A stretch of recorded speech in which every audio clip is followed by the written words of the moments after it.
శ్రీమాత్రే నమః. ఈరోజు 24వ శ్లోకం. అంతకంటే ముందు ఒకసారి 23వ శ్లోకాన్ని చెప్పుకుందాం.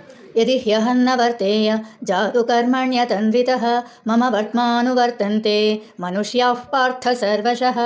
24వ శ్లోకం. ఉత్సీదేయురిమే లోకాః న కుర్యాం కర్మ చేదహం శంకరస్య చ కర్తాస్యాం ఉపహన్యామి మాః ప్రజాః.